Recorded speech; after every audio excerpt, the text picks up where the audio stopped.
Hey guys, we got a first video with the new shop.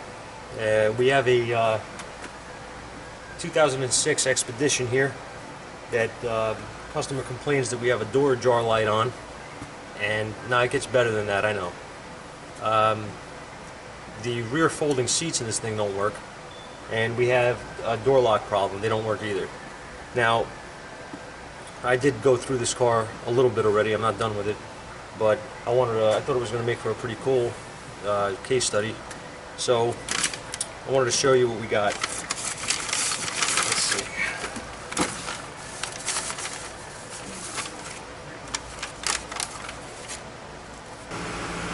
Alright, so the first thing we did with this thing is a auto scan. We wanted to see what modules had codes in them, and surprisingly enough, only one came up with codes.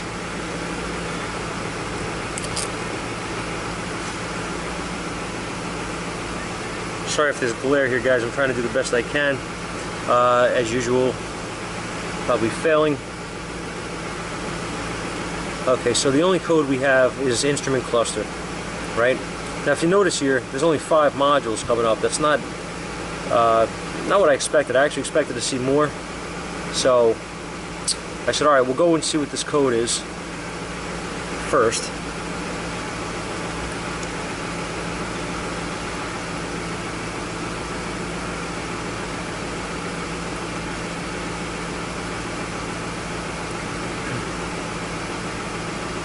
It's taking its time. Thanks, Ford.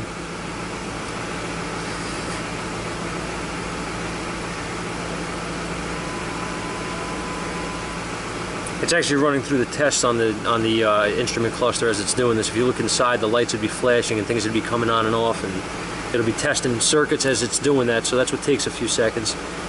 Okay, so here's our code. It is, I don't know if you can see this. It is a U1900-60.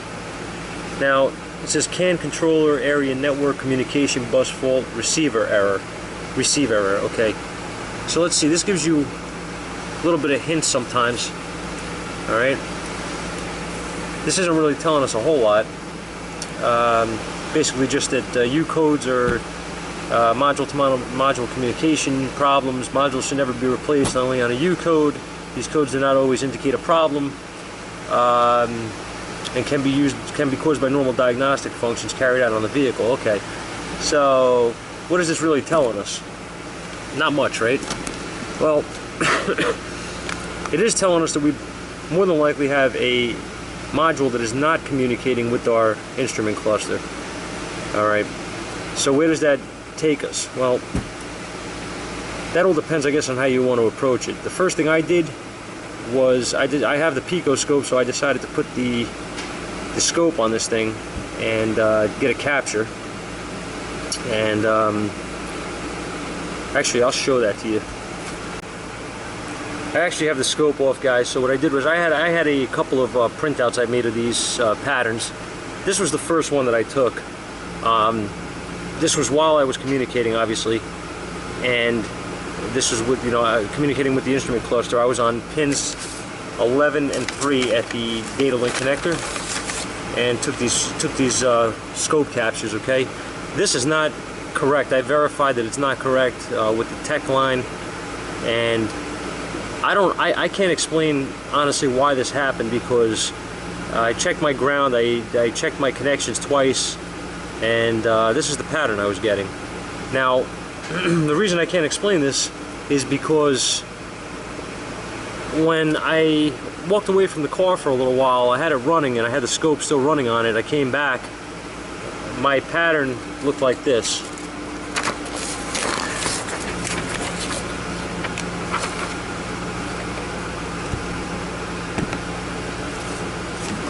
Alright, so I don't know exactly what happened. Let's see if I got a better shot. Yeah, well, this is a zoomed out photo, I guess, but this is what I have to go on here. Okay, this is I don't know why that first pattern looked like that, and I really didn't try to figure it out. I just saw this was a better looking pattern. I don't know if it's correct, I had never verified it. What I did was I decided to try to go in a different direction, okay? Because I wasn't really sure that I would find a good pattern for this. I don't have a lot of access to that stuff. I should probably get more involved, but maybe I will get more involved with that now, but I haven't in the past, okay? I've bounced it off guys at the tech organization. If they have the pattern they can compare it to or look at, then we're good. If not, then I try to find another way around, okay? Anyway, I just wanted to share this with you. This is the captures that I had, and like I said, my grounds were good on that first capture. My connections were good on the capture. I don't know why it changed. I didn't touch anything in the car, and it changed, okay? So that's whatever, it is what it is. Anyway, this is what I want to show you. And again, I don't know how good this is going to pick up on this camera. I'm going to try to get as close as I can. This is our power door lock circuit. Alright. Now I have things marked out here. Obviously I was going through it, but what I wanted to do was I always try to say, like, focus on one thing, right?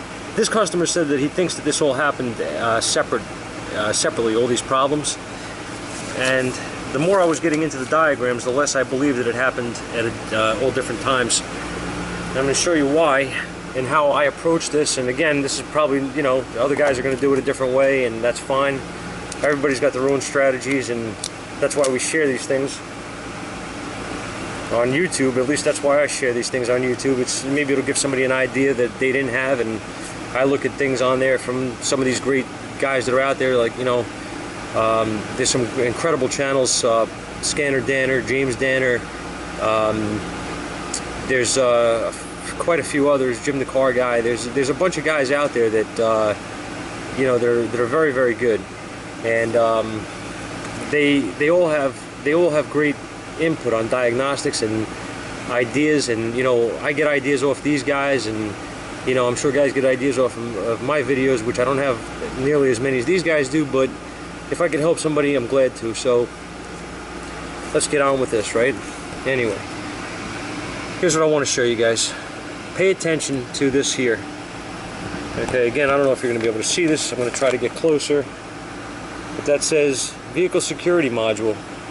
Our door locks, 2 door lock relays here, they are incorporated inside of this vehicle security module. Now on the scan tool, I'm going to show you. When I go back, I did an auto scan, don't forget. There's no vehicle security module listed in this auto scan feature. So that means that A, it's not in the car, which that's not the case here. It's obviously in the car, it's on the diagram. So the only option available is that it doesn't work. Okay?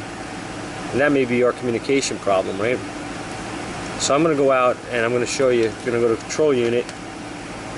And here's a list of the vehicle modules that can be in this car. Alright, some of them are not, but this one, VSM, definitely is in the module, in this car. And if you notice, I have no communication with the tester, okay? I cannot communicate with this module. So I just wanted to make a quick point there to show you how I'm approaching this, okay? Knowing that, and looking at this diagram for the door locks, I wanted to focus. I was going to try to focus on one thing. Then I thought about it, and I said, well, I'm going to pull. While I'm on here, I'm looking at door switches, right? Our door jar switch. That's our input, okay, to this vehicle security module. Once again, that's going to tell the instrument cluster to shut off the door jar light, all right, which is always on. So we have 2 things here that are problems with the vehicles: the door locks and the door jar system. They both go through this vehicle security module. So at that point, when I read this diagram, I said, let me pull the 3rd row seating circuit and see what's on there, right? Let's see how that works. This is a pretty simple diagram, or more simple, I should say. Anyway, looking at this, you got some fuses, okay? Typical diagram. You have here's your relays for the 3rd row seating. And there's your switches, okay? You have 2 switches and motors, okay? So anyway, That's not what we're focusing on. What I wanted to know was, what does it have in common with our other problems? Here's the common factor here: vehicle security module. Once again, this actually grounds one side of the coil on the relay to make it work. So if this module doesn't work for whatever reason, there's a really good chance that we're not going to have that ground, right? Okay, so now that we have that straight, we really don't know much, right? We really don't know a whole lot right now. We don't know why this vehicle security module isn't working, right?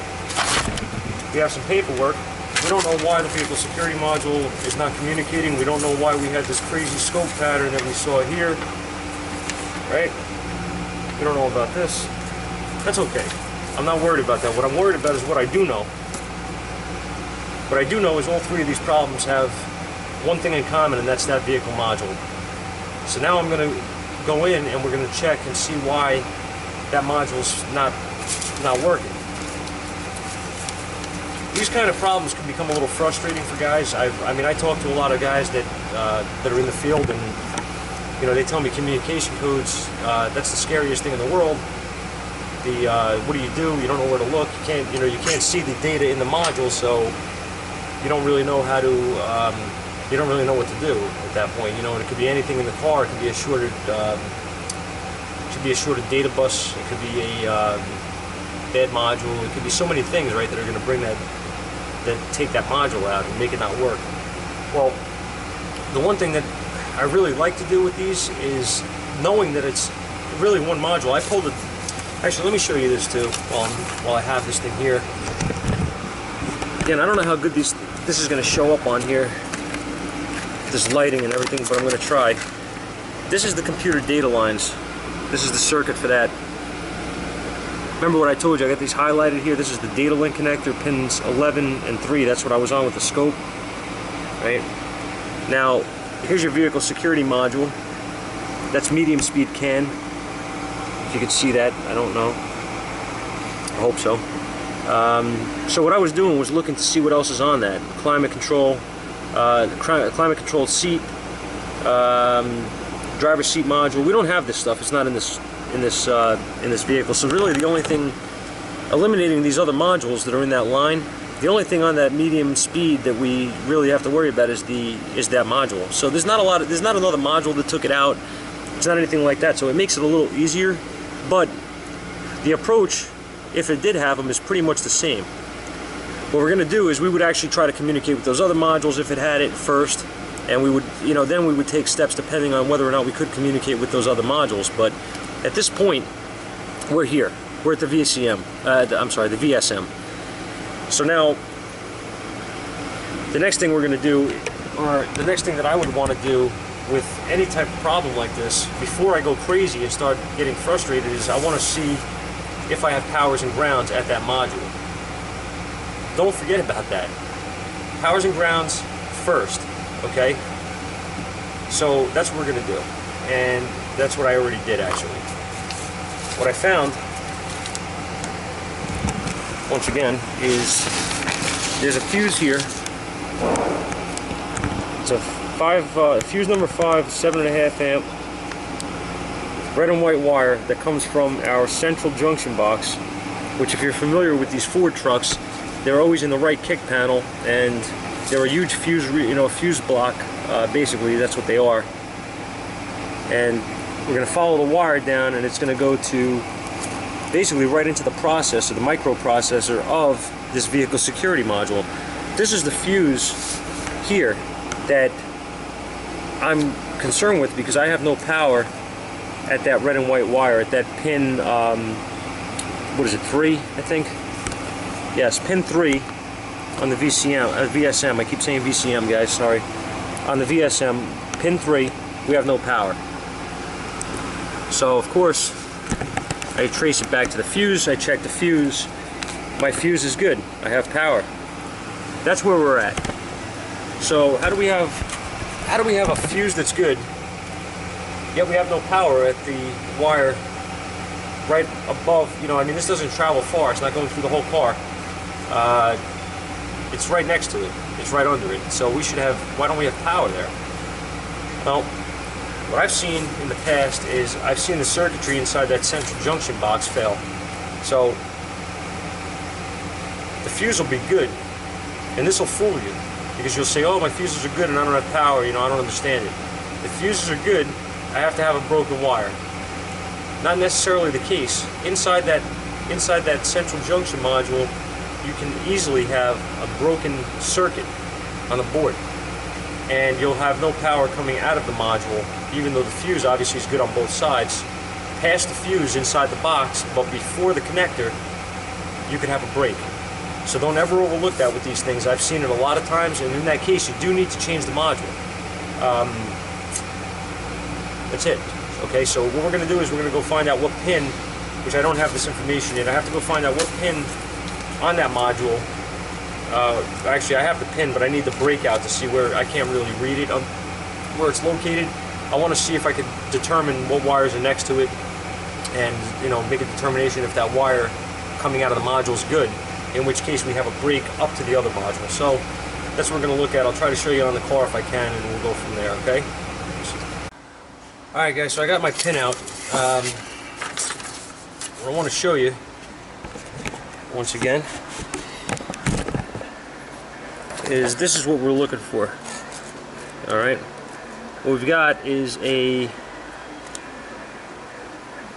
breakdown, basically, of the connector at the junction box, at the central junction box. This is the one that's highlighted that we're looking for, number 10. Now if you look at this connector, it's not numbered conventionally, like it's not 1, 2, 3, 4, right? This connector is actually wired across, so it's 1, 2, 3, 4, 5, 6, 7, 8, 9, 10, which is the one that's highlighted here. You got to be careful with these connectors.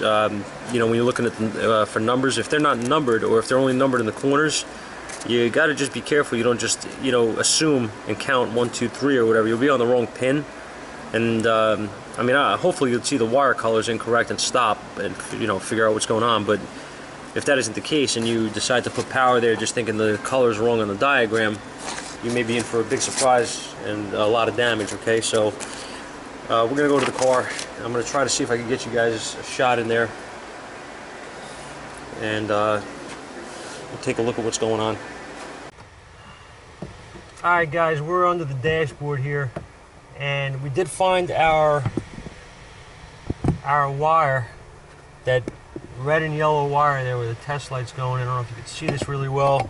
The lighting is really bad, but I'm trying here to get you a picture. There's the red and yellow wire where the test light is probed. Now I'm going to take my flashlight away, and you're going to see that this light is indeed illuminated. Alright, and I have my power probe hooked up into the other side here of the other end of that wire, which is going back there. If you can see that red connector, and there's the red and white wire. All right, way back there. That's our continuation of that wire out of the junction box. So this is good news for the customer. All right, this is awesome news for the customer. This means that we do have a broken wire between this connector, where that test light is, and it runs into this blue insulation here, and behind, oh, it disappears somewhere behind the junction box and goes to our VSM. I actually said it right that time.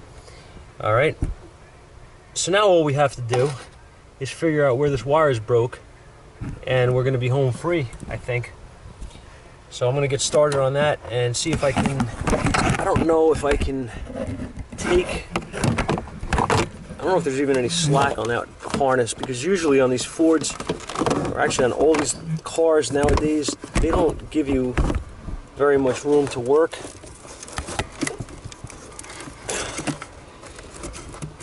That's really snug in there, man. Yep, that's really in there. I can't see for the life of me where that, I can't even feel down there where that wire is going. So the fun of being a mechanic, right? At least we found it. The hard part about this whole job was finding it. you know, finding where the problem is. We know where the problem is now, so fixing it's supposed to be the easy part. Let's see how easy it is. I'm gonna make a decision here on what I'm gonna do. If I'm gonna take that box out, because there's really no wires that I could test lead and back probe or anything. I mean, it's just so close, you know. So I'm just gonna try to get the I'm gonna see if I can get behind that junction box, and we'll see what's going on. All right. So we found the wire broke, and I made an attempt to get in there, and I really don't want to take all this stuff apart. Looking at the diagram, this wire only goes from the fuse to that module. There's nothing in between it. There's nothing spliced into this on this system. Nothing really to worry about on this. So I ran a new lead, and we're gonna prove now that everything works. Here's our door locks. I'm sorry, that's our power window switch. There's our door locks. You can hear them clicking. They're functioning. I'm going to start this thing up. We're going to take a look at the dashboard. I think that I still have the door switches closed. I'm not sure. Okay, just make sure they...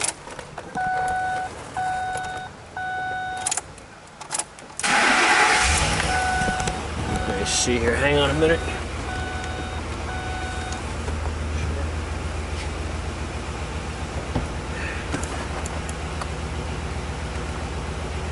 I'm gonna have to look and see. Our seats, I checked, they work. I'm not real sure here about this.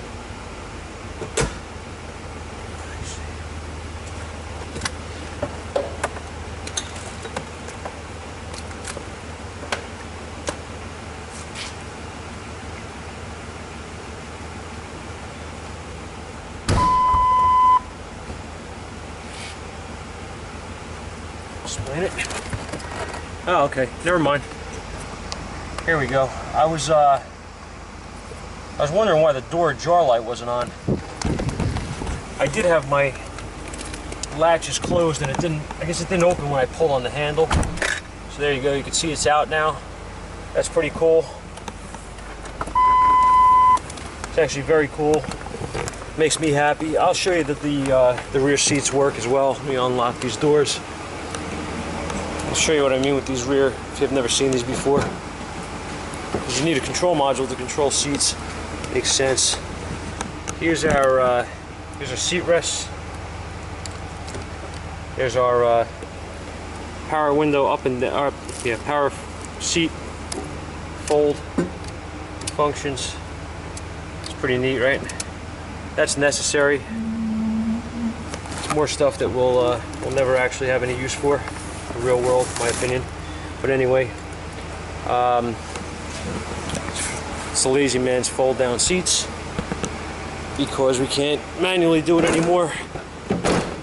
Might pull a muscle. Anyway, that's what the factory made, and it should work, and it does now. Okay guys, so this brings us back to my original point, I guess. My whole intention here is to show real-world strategies, right? It's real-world diagnostic strategies, best that I can, share them with you guys. I think this was a pretty good one. This is one of those things that come in that could really throw you for a loop, because you instantly get overwhelmed with all these different problems, right? So it comes back to the same thing I always say in the videos that I've done before. Where do you start? Start with basics. Don't overthink it. Make sure you have good information, diagrams, things like that. You need it. You're not going to fix this without having information. You'd never know what fuses to check. They're not marked. You would never, actually it wouldn't matter. You could check all the fuses you want. They were all good. So without having a diagram and having knowledge of them, reading them, understanding them, you're not going to fix this. If you're not sure, don't attempt it yourself. Bring it to somebody who knows what they're doing. Because like I had mentioned earlier, if you probe a wire and try to jump stuff on this thing, you're gonna blow modules. Don't do that. It isn't worth it, because this gentleman could have had a bad module. It was looking that way after I checked the fuse and found power there, but He was lucky. This is good that it was a broken wire. If it was a bad module, he's talking hundreds of dollars for the repair. Being that it's not a bad module, it's not going to be a $700 repair. If say he decided to do it himself and he jumped something there or whatever, and he blew the module, then you get where I'm going. It would cost you more in the long run to do it yourself if you're not sure. Don't don't just start throwing parts at these things. Don't just start jumping pins in there and trying to put power to things and ground to things. You're going to do damage. If you don't know, bring it to somebody who knows. In the end, it's going to save you a ton of money. Believe me, I've fixed many cars that have had multiple problems because the customer or the owner or his friend or whatever thought that they knew enough to fix the car. Or they thought they could just simply jump something out, or they thought they could go to a junkyard and get a part and throw it in, which is wrong, and it could also be damaging to the system. It's not worth it. If you don't know, don't waste your time, and don't cost yourself more money. If you do know, or you have the information you need, then by all means, that's why these videos are here, to help you out. So guys, have a good day. See you at the shop.